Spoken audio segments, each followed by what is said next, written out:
America Bharat వాణిజ్య ఒప్పందం ఈ రోజు వరకు ఖరారు కాలేదు. అమెరికాలో మిగిలిపోయేటటువంటి ఉత్పత్తుల్ని భారత్ కొనాలంటే భారత్ దానికి ఒప్పుకోవట్లేదు. అదే సందర్భంలో భారతదేశానికి సంబంధించినటువంటి ఇష్యూస్ మీదన అమెరికా వాళ్ళు కొన్ని షరతులు పెడతానంటే ఒప్పుకోవట్లేదు.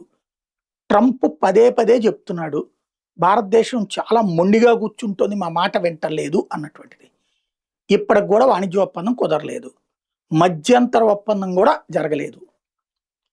ఒక ఒప్పందం జరిగాక ఆ ఒప్పందంలో ఈ కారణాల వల్ల ప్రజలు నష్టపోతారు, రైతులు నష్టపోతారు కాబట్టి మేము ఉద్యమం చేస్తున్నామంటే అర్థం ఉంది. ఒప్పందమే జరగకుండా, ఒప్పందంలో క్లాజ్ ఏంటో తెలియకుండా ముందుగానే ఉద్యమం చేసేవాడెవడు? అంటే కేజ్రీవాల్‌తో జతకట్టి పంజాబ్‌లో ఆమ్ ఆద్మీ పార్టీని విజయం సాధించడానికి కారణమైనటువంటి రైతుల పేరుతో నాటకాలు ఆడేటటువంటి తెకాయత్తులంటారు. ఇప్పుడు మళ్ళీ ఇప్పుడు విద్యార్థి ఉద్యమం పూర్తయింది కాబట్టి నెక్స్ట్ రైతుల పేరుతో ఢిల్లీలో పార్లమెంట్ సెషన్స్ జరుగుతున్నంత సేపు ఏదో ఒక గొడవ సృష్టించాలి.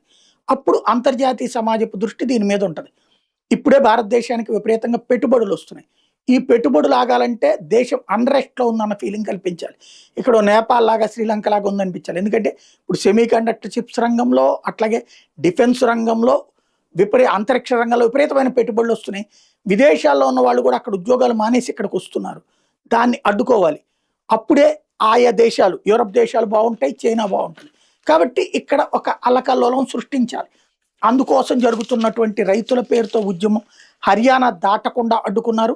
హైవే మీద అడ్డుకున్నారు. ఢిల్లీ దాకా అయితే రావడానికి సిద్ధపడుతున్నారు. మళ్ళీ మరొక ఉత్పాతం సృష్టించడానికి సిద్ధపడుతున్నారు. ఏం జరుగుతుందో చూడాలి.